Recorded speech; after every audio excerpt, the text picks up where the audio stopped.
Assalamualaikum, salam sejahtera. Kita bertemu lagi di bawah chapter 5 part 3, beam deflection. Setelah kita menelusuri step by step, step kelima untuk part 2 yang lepas, kita dah tengok bagaimana kita wujudkan moment equation. Sekarang step yang ke-6, first integration.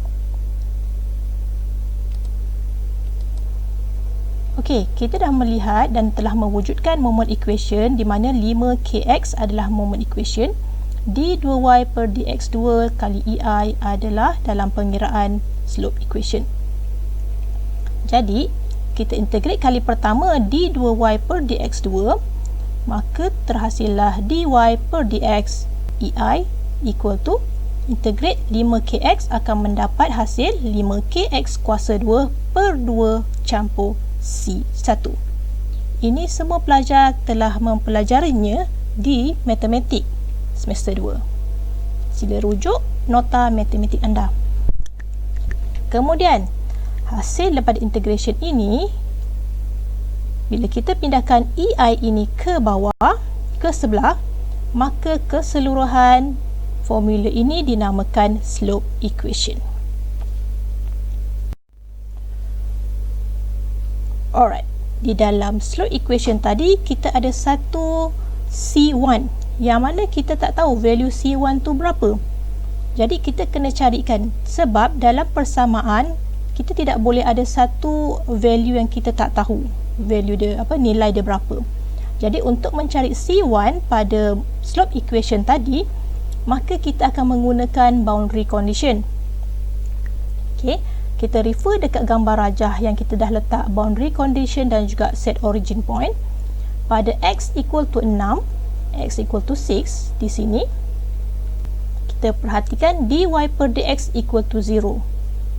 Jadi kita gantikan persamaan yang kita dapat slope equation tadi kepada dy per dx kepada 0, merujuk pada titik x equal to 6, dan value 5kx, x ini kita ganti dengan value 6 untuk kita dapatkan C1. Hasil pengiraan, maka kita dapat C1 equal to negative 90k. Jadi selesai kita dapat C1, maka kita masukkan semula persamaan yang kita dapat awal tadi. EI dy per dx sama dengan 5kx kuasa 2 bahagi 2, gantikan C1 tadi, tolak 90k. Inilah baru lengkap slope equation. Perhatikan bila slope equation hanya ada satu sahaja x yang kita tak tahu apakah value dia. Kita teruskan lagi. Second integration. Tadi first integration kita dapat slope equation, persamaan slope untuk mencari kecondongan ataupun sudut. Untuk second integration, tujuan kita adalah untuk mendapatkan deflection equation. Apa itu deflection? Lenturan. Berapa banyak atau berapa jauh jarak dia melentur di tengah-tengah ini. Okay, perhatikan dekat gambar kertas ini. Kita dah selesai pada akhir slide tadi sebelum ini. EI dy per dx equal to 5kx kuasa 2 per 2 tolak 90k. Ini tadi adalah slope equation. Daripada slope equation, kita integrate kali kedua. Maka kita letaklah simbol macam cacing ni 2 kali. Hasil integration kita akan mendapatkan y equal to 5kx kuasa 3 bahagi 6 tolak 90kx plus C2. Keseluruhan formula ini adalah dinamakan deflection equation. Namun begitu, kita tak boleh guna formula ini direct sebab ada C2. Kena cari C2 ini apakah value-nya, baru kita boleh guna formula tersebut. Maka untuk mencari C2, kita akan ambil satu boundary condition sebagai rujukan, di mana kita akan mencari y equal to 0. Di manakah y equal to 0? Cari. Okay, kita ada dua pilihan, sama ada di titik A atau di titik B. Maka saya pilih titik A. Di mana x equal to 0, y equal to 0. At x equal to 0, y equal to 0. Kita gantikan persamaan yang atas ini tadi kepada value ini, di mana y kita gantikan 0, 5k, x gantikan dengan 0, maka kita dapat C2 equal to 0. Dah dapat C2 value dia berapa, maka kita masukkan semula ke dalam persamaan tadi. EI Y equal to 5kx kuasa 3 bahagi 6 tolak 90kx. C2 kosong, tak perlu tulis. Maka inilah deflection equation. Itu tadi persamaan yang kita telah wujudkan. Soalan nak suruh kita cari slope dan deflection. Maksudnya slope ni berapa radian, deflection berapa meter dia melentur. Yang tadi kita cari adalah formula. Dah dapat formula, barulah kita boleh dapat dia punya value. Mana caranya? Kita lihat di sini.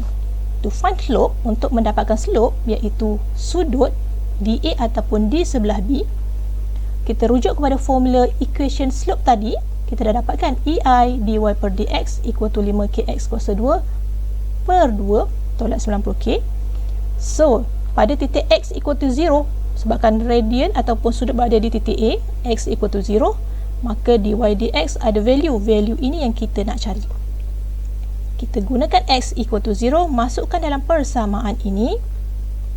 Okay, EI dy per dx sama dengan 5k. X tadi, yang ini kita ganti dengan 0 bahagi 2 tolak dengan 90k. Slope adalah dy per dx, maka kita pindahkan EI ini ke sebelah. Okay, certain soalan dia bekalkan E dengan I, maka kita just masukkan sahaja value E dan value I ke bawah. Tekan kalkulator, maka kita akan dapat jawapan 4.808 eksponen negatif 6 radian. Sudut di sini adalah radian. Kita teruskan lagi, sedikit lagi.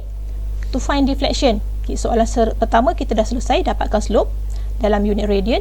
Sekarang ni kita mencari deflection. Berapa banyakkah dia melentur dekat tengah-tengah ni, di mana dinamakan Y max. Okey, Y max ni berlaku di mana? Di titik tengah, iaitu x equal to 6. Okey, Y equal to Y max. Yang di sini kita nak cari Y max ni berapa value dia. Maka kita gantikan persamaan deflection yang kita dapat tadi, EIY equal to 5kx kuasa 3 per 6 tolak 90kx. Okay, ini tadi kita dapat deflection equation. Maka x di sini kita gantikan dengan value 6. Masukkan nilai 6, masukkan di sini nilai 6, calculate, dan kita pindahkan EI ini ke bawah hasil kiraan tadi, bahagikan, dan kita akan dapat satu value 1.923 eksponen negatif 5 meter. Bermaksud jarak dia melentur ini adalah 1.923 10 kuasa negatif 5 meter jarak dia. Sedikit je kan, 0.000. Ya, itulah dia beam kita. Secara mata kasar kita tak nampak beam itu melentur, tetapi sebenarnya berlaku lenturan sebanyak 1.923 kuasa 10 negatif 5 meter. Begitulah cara kita mencari deflection. Exercise 1. Okay, anda semua boleh try di sini contoh yang diberikan. Try calculate. Jika berjaya buat, tahniah, anda faham. Dan jika anda terhenti atau terstuck, jam, tak tahu nak buat macam mana, sila rujuk pensyarah anda masing-masing. Selamat belajar.